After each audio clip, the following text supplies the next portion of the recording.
बिस्मिल्लाह वल्हम्दुलिल्लाह वस्सलातु वस्सलामु अला अफ़ज़लिल ख़ल्क़िल्लाह व अला आलिहि व अस्हाबिहि अजमाइन। जी नाज़रीन किराम, आज अल्हम्दुलिल्लाह 11 सबक हो गए हैं। अल्लाह ताला 11वें वाले पीर हज़रत शेख अब्दुल क़ादिर जीलानी और गौसे समदानी हसनी हुसैनी बगदादी अलैहि रहमा के वसीले से हमारी इस काविश को अपनी बारगाह में शर्फ़ कबूलियत अता फरमाए। नाज़रीन किराम, मैंने कल अर्ज़ किया था कि सबक नंबर जो है वो नाज़रीन किराम कल मैंने अर्ज़ किया था कि मुशद्दद जो है उसके बारे में पढ़ेंगे कि मुशद्दद क्या होता है, लेकिन वो इंशाअल्लाह अज़्ज़ा व जल्ला हम कल पढ़ेंगे। मुशद्दद वाला सबक क्या होता है उसके बारे में डिटेल क्या है, मुशद्दद की जो डिटेल है वो इंशाअल्लाह अज़्ज़ा व जल्ला कल पढ़ेंगे।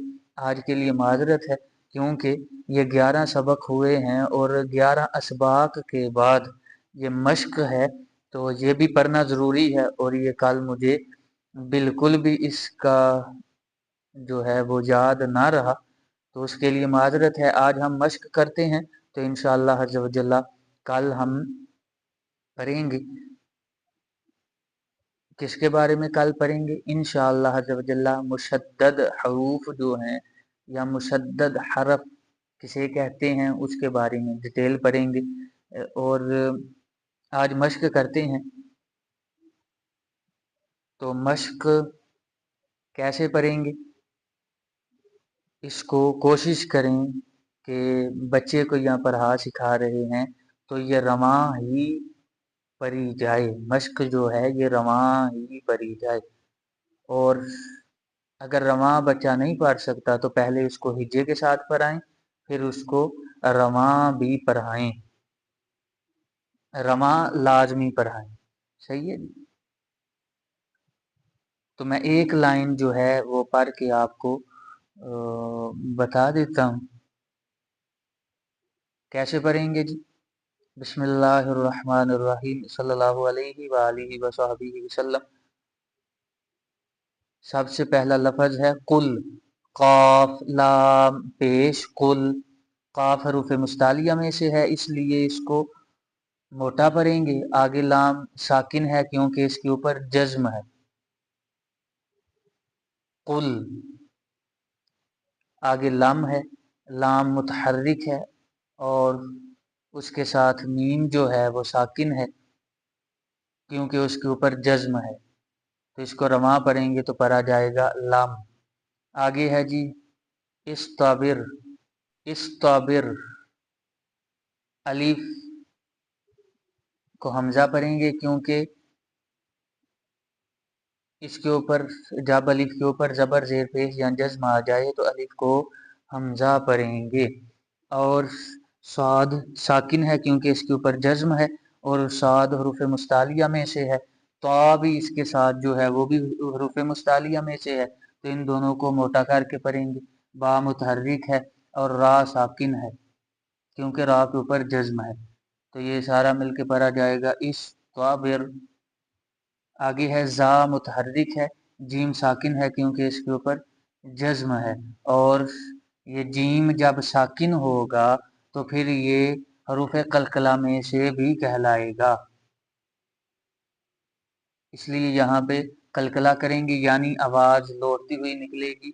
जज, जज, जज नहीं पढ़ेंगे।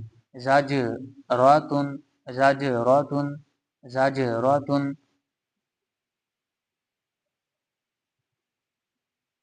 आगे है जी युक़रिद, आगे है मुअमिनीन, आगे है जी शअनुन। तो जैसा कि कल वाले सबक में अर्ज किया गया था कि हमजा साकिन को झटका दे के पढ़ेंगे, तो यहाँ देखें कि शीन मुतहर्रिक है और उसके साथ अलिफ है, अलिफ के ऊपर زبر زیر پیش یا پھر جزم آ جائے تو الف کو حمزہ پڑھیں گے، اس لیے یہاں پہ الف کو حمزہ پڑھیں گے، اور یہ حمزہ کون سا ہوگا؟ حمزہ ساکن ہوگا، کیونکہ جس حرف کے اوپر جزم آ جائے اس حرف کو ساکن کہتے ہیں۔ اس لیے الف پہ دو قواعد لگیں گے، ایک کہ الف کو حمزہ پڑھیں گے، دوسرا کون سا حمزہ ہوگا؟ حمزہ ساکن ہوگا، اس لیے حمزہ ساکن کو جھٹکا دے کے پڑھیں گے۔ اور آگے نون جو ہے یہ منون ہے، کیونکہ اس کے اوپر تنوین آ گئی ہے۔ تنوین کسے کہتے ہیں؟ دو زبر دو زیر دو پیش کو تنوین کہتے ہیں۔ جس حرف کے اوپر تنوین آ جائے اسے منون کہتے ہیں، اس لیے نون منون ہے۔ اب اس کو کیسے پڑھا جائے گا؟ شین حمزہ زبر ش، نون دو پیش نون، ش نون، ش نون، ش نون۔ آگے ہے جی اسمن، الف کو حمزہ پڑھیں گے کیونکہ اس کے اوپر زیر آ گئی ہے، جب الف کے اوپر زبر زیر پیش یا پھر جزم آ جائے تو الف کو حمزہ پڑھیں گے۔ آگے ہے سا، سا ساکن ہے کیونکہ اس کے اوپر جزم آ گئی ہے، اور سا حروف لساویہ میں سے بھی ہے، اس لیے سا کو زبان دانتوں کے ساتھ لگا کے پڑھیں گے۔ آگے میم منون ہے کیونکہ اس کے اوپر تنوین ہے۔ آگے ہے اش دودھ، اس کو اش دودھ نہیں پڑھیں گے، بلکہ آخر میں دیکھیں دال ساکن ہے، تو جب دال ساکن ہوگا تو یہ حروف قلقلہ قاف تا با جیم دال میں سے کہلائے گا، تو یہاں پہ قلقلہ خوب ظاہر ہوگا، یعنی کہ اس کو پھر ادا کرتے ہوئے دال ساکن کو آواز لوٹتی ہوئی نکلے گی۔ اش دودھ نہیں پڑھیں گے، بلکہ اش دودھ، اش دودھ، اش دودھ۔ آگے ہے جی تومی ست اصبر اعمالہم، اسی طرح آپ یہ سارا سبق پڑھ لیں گے۔ اللہ تعالیٰ اپنے محبوب علیہ الصلوۃ والسلام کے وسیلے واسطے طفیل اس ذکر کی حلاوت مٹھاس ہمیں عطا فرمائے، اور اس ذکر کی برکت سے ہمارے دلوں کو، ہمارے گھروں کو آباد فرمائے۔ آمین بجاہ طہ و یاسین صلی اللہ تعالی علیہ وآلہ و اصحابہ وبارک وسلم۔